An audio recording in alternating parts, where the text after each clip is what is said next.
doing pictures and when they're like, okay, when they said and all that stuff. We're not going to use this, but everyone just don't say anything and kind of look around like you're an idiot. That'd be great. That's how in the business.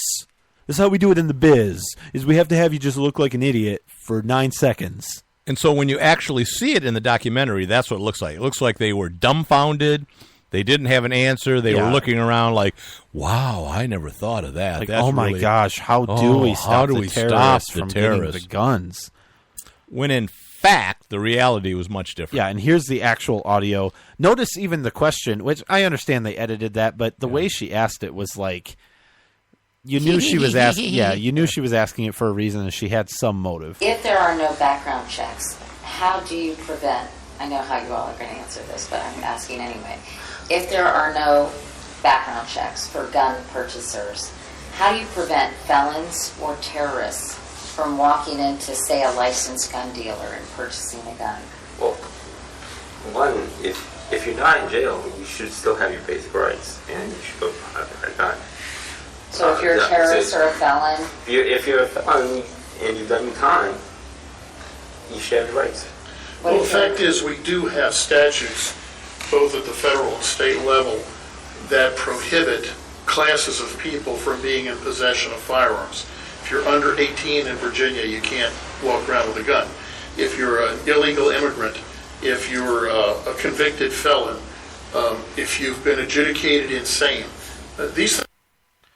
So what actually happened is she asked the question, and then they immediately responded with an articulate, well-thought-out, logical answer. Right? And they hit the real points. Well, if you're not in jail and you should be in jail, then you should be in jail. Right, and you shouldn't be able to get a gun. Yeah. But if you've been released, obviously you've paid your debt to society, and maybe you should have your rights restored. Yeah.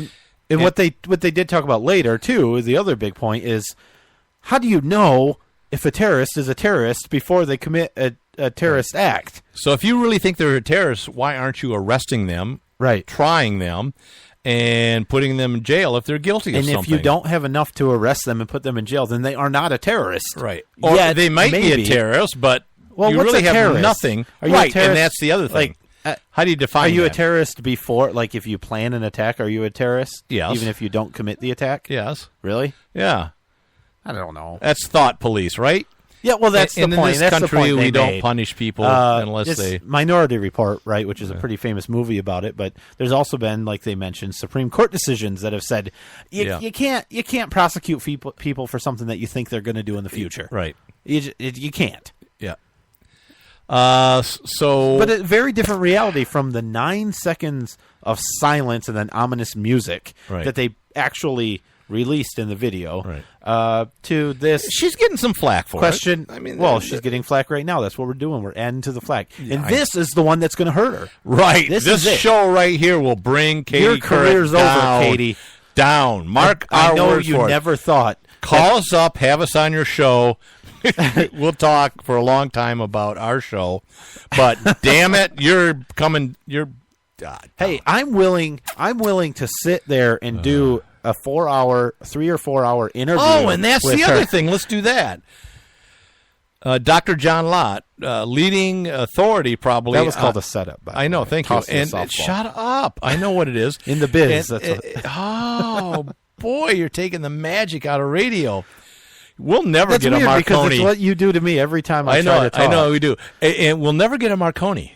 That's true. I just don't think we'll get one. We will not get a Marconi. Now, John Lott, 4 hours. They actually talked to him, he said, for 2 hours, like on the phone at his home, with some lackey that was, figuring out whether we wanted him. They said, oh, we really like what you're saying. Yep. We want you to fly out to New York at our expense, sit there, and we'll talk to you for another hour or so. They talked to him for 4 hours. Yeah.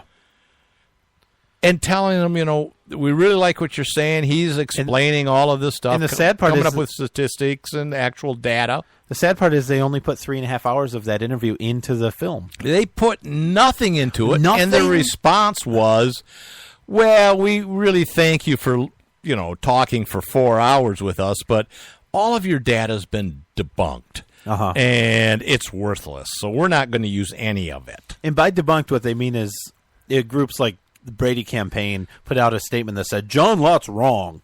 Right.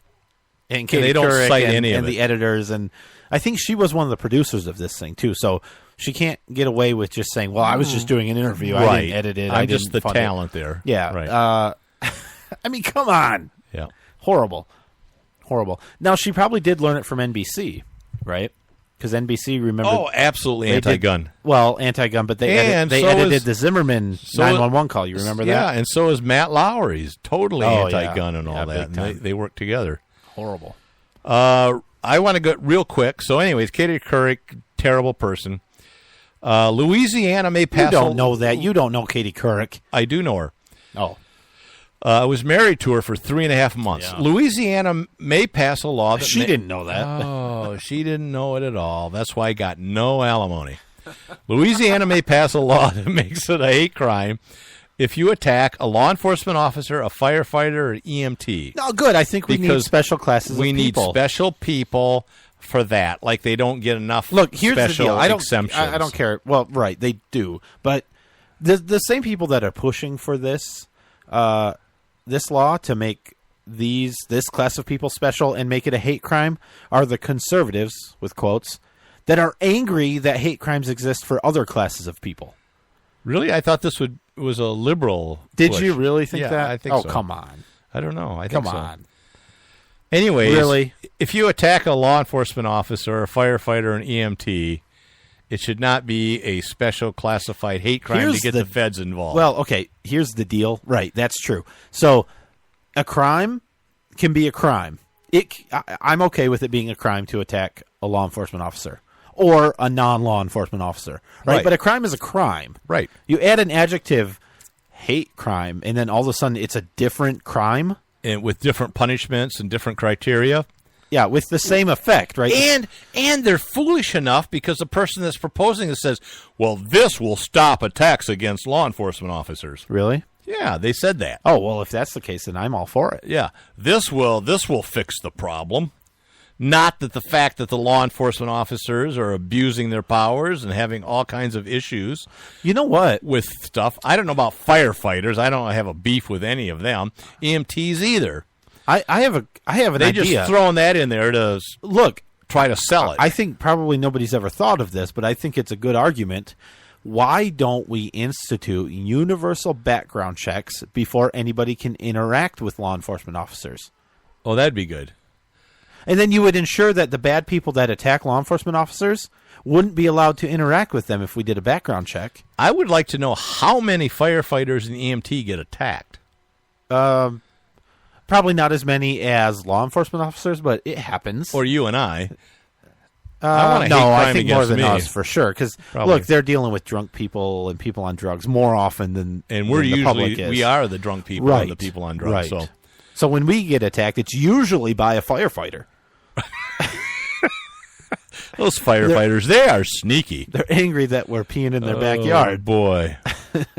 Or having a campfire in your yard. Oh, you can't. Look, you can have campfires. Just keep the flames below 12 inches, please. I don't know about that.